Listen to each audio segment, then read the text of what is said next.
Okay, finally we have Larry Everest. He's a writer for Revolution newspaper. He's in Impeach the President, and he's got a book. Where's your book? Oil Power Empire, Iraq and the U.S. Global Agenda. Here you go, Larry. Thank you. I first want to say two quick things. Number one, I hope people broadcast Mark's film or films or however many.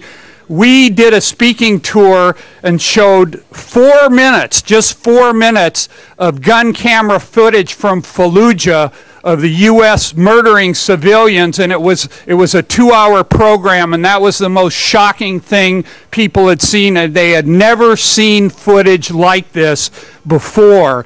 I'm not sure that particular, and I know Mark has this kind of footage, so I really hope people connect with Mark after this session and find ways to get this film up. The other thing, on a different note, I just have to say that John Nichols' first comments about the media's coverage of peace versus war reminded me of a film I went to. You people may remember American Werewolf in London. Yeah. It was incredibly violent and bloody. And before the film, I asked the person taking the tickets, "Is this suitable for children?" I hadn't seen it. And this woman said, "It's okay, except there are a few sex scenes." You know, so I was like, it just reminded me of that. Listen, I think we're all confronting this agonizing gap between the degree of hatred, distrust, dislike of Bush, and let's just be honest, the lack of protest and resistance to the level required. Let's just face what it is, you know, a lack. The Bush regime is moving much more quickly than we are. And I think one of the things that there's a lot to say about that, but I just want to talk for a second about one important part of bridging that gap is for us who have a disproportionate role to understand clearly the situation we are in. Let's face it, how many people before Bush gave his speech, after the Baker report, in the face of declining poll numbers, a defeat in the election in November, how many of us would have stood up and say, you know what Bush is going to do? He's going to escalate. He's going to say a big F you to everybody that doesn't like what he's doing and telling us straight up, I'm not only going to do it anyway. Look at this 20,000 troops in Baghdad is a placeholder. You know, this is not going to fundamentally change the terms in Iraq. It's a horrible thing. This is what Bush is talking about. Stabilizing this region in the face of extremist challenges begins with addressing Iran and Syria. That's what he was talking about. Why? Let's confront this reality. And why is it? Russ asked this question, why are we there? And it's still crucial. People don't believe Bush will do it.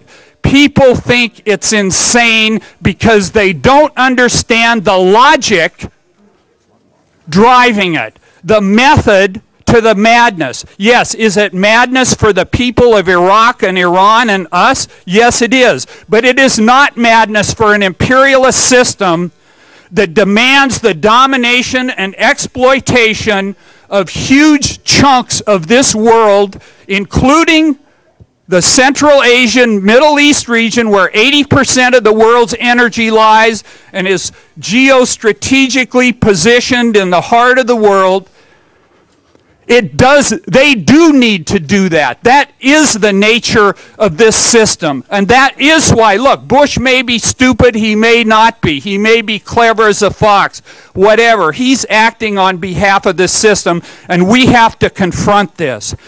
And the Democrats are why is it that the Democrats keep disappointing people over and over again? Why is that the case? It isn't no guts. It isn't no guts. The fact of the matter is, and just think about this in terms of guts. I mean, this is, think about this.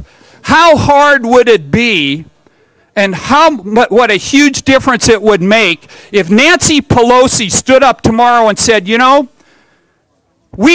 People voted to end this war. Bush is escalating. I call on every American to come to Washington, D.C. and nonviolently protest on January 27th. You know how many people would be there?